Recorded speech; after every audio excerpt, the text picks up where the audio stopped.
पिछले लेक्चर में हमने आपको बताया था कि अबाउट एक्सपोनेंशियल स्मूथनिंग मेथड, उस पर एक प्रकार का क्वेश्चन पिछले लेक्चर में किया था। अगर आपने नहीं देखा हो तो आप देख लीजिएगा। उसी पर दूसरे मेथड आता है जो कि दो टाइप के आते हैं एक्सपोनेंशियल स्मूथनिंग में, और ऐसे ही दोनों टाइप में ही आते हैं गेट एग्ज़ाम में हर साल। दूसरा इसका टाइप आता है जिसमें कि हमें डिमांड और फॉरकास्ट को इनिशियली, डिमांड एंड फॉरकास्ट को अगर नहीं दिया है फॉरकास्ट हमें, तो हम जो इनिशियल फॉरकास्ट होगा, इनिशियल डिमांड होगा, उसी को हम फॉरकास्ट के रूप में यूज करेंगे। ओके, इनिशियल डिमांड ही फॉरकास्ट होगा। एंड नेक्स्ट फॉरकास्ट के लिए हमें फॉर्मूला लगाना होगा जो कि हमने आपको बताया था। अभी फिर से लिख रहे हैं, D T plus 1 minus alpha of F T. Okay, ये हम यूज करेंगे बाकी के फॉरकास्ट के लिए। बट अगर हमें फॉरकास्ट इनिशियल नहीं दिया है तो उसे हम डिमांड में यूज करेंगे, इनिशियल डिमांड को ही फॉरकास्ट मान लेंगे। जैसे ये क्वेश्चन है, the sale of cycle in a shop in the sale of cycle in a shop floor consecutive months are given as 70 and 68, 82, 195 exponential smoothening दिया हुआ है। Average method with smoothening factor हमें दिया गया है 0.4, वो अल्फ़ा स्मूथनिंग फैक्टर 0.4 दिया गया है। Is used in forecasting the expected number of sales in the next month. तो 1, 2, 3, 4 हमें 4 मंथ का दिया गया है, 5th मंथ का हमें निकालना है थ्रू एक्सपोनेंशियल स्मूथनिंग मेथड। तो इसमें कहीं भी हमें फॉरकास्ट की वैल्यू नहीं दी गई है। तो हम क्या करेंगे, ये देखिए हम क्या करेंगे, हम 70 इनिशियल जो दिया गया है वैल्यू, इसको हम यूज कर लेंगे as a initial forecast. So how, कैसे सॉल्व करेंगे? तो देखिए 70 दिया गया है, इसको हम ये डिमांड कहाँ लिए, यहाँ फॉरकास्ट लिखा हमने, ठीक। तो इसी को हम यूज कर लेंगे 70 as a forecast. But next forecast period के लिए हम यूज करेंगे फॉर्मूला जो ये है। नेक्स्ट डिमांड हमें दिया गया है 68। अब इसके लिए फॉरकास्ट जो होगा वो हम यूज करेंगे वाई फार्मूला, दिस वन। ये फार्मूला हम यहाँ लगाएंगे और यूज करेंगे। कैसे? फॉरकास्ट फॉर सेकेंड, ये पहला आ गया, ये second. Forecast for second will be equals to alpha of D1 plus 1 minus alpha of F1, जो कि हम वैल्यू जब रखेंगे, D1 की हमें वैल्यू 70 दी गई है, प्लस 1 माइनस अल्फ़ा फोर्स की वैल्यू आप 70 रखी दी गई है। फॉरकास्ट भी हम 70 ले लेंगे।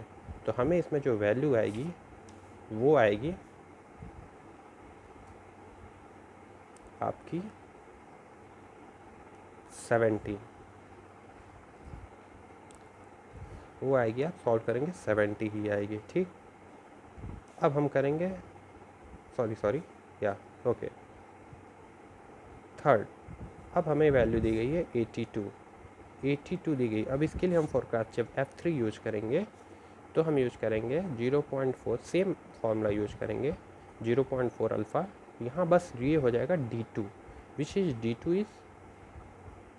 D2 is 68, D2 is given 68, this is D2 which is given 68 plus 1 minus 0.4 of forecast is F2 which is 70. Okay, so we will basically multiply this and the forecast will come as 68 minus 70 minus 2 plus 70, 68. Okay, तो the value will, जो value आएगी वो आएगी 68।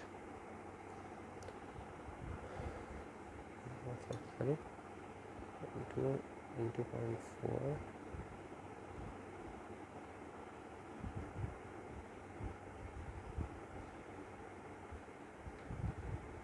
ये जो value आएगी हो जाएगी 69.2, सॉरी 69.2।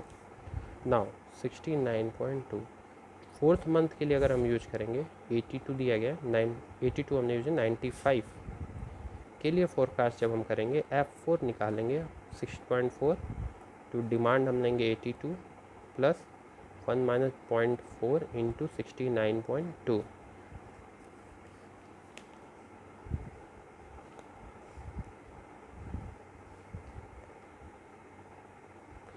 जब इसको हम यूज करेंगे आ जाएगा 82 इंटू 0.4 प्लस 0.6 इंटू 16.2, ये आ जाएगी आपकी वैल्यू 74.32। अब जो हमें फिफ्थ मंथ का जो पूछा है, the expected number of sales in the next month expected, okay. तो जो फोरकास्ट पूछा है for fifth month will be equals to alpha of D4 plus 1 minus alpha of F4। तो जो वैल्यू आएगी वो आएगी 0.4 इंटू D4 आपका क्या है 95 प्लस 1 माइनस 0.4 इंटू 74.32। सो अगर हम इसको कैलकुलेट करेंगे तो वैल्यू आएगी अप्रॉक्स 82.592। इसको की काउंटर बेस, क्योंकि हमारे सेल तो डिजिट में होंगे नहीं, तो 83। Okay, so this is the solution.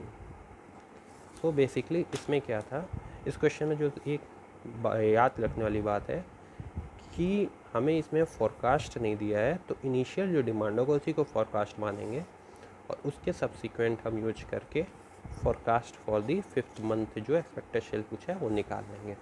सो 2003 में गेट ये दो प्रकार के क्वेश्चन आते हैं जो आप यूज कर लेंगे, फोरकास्टिंग में मैक्सिमम आते हैं।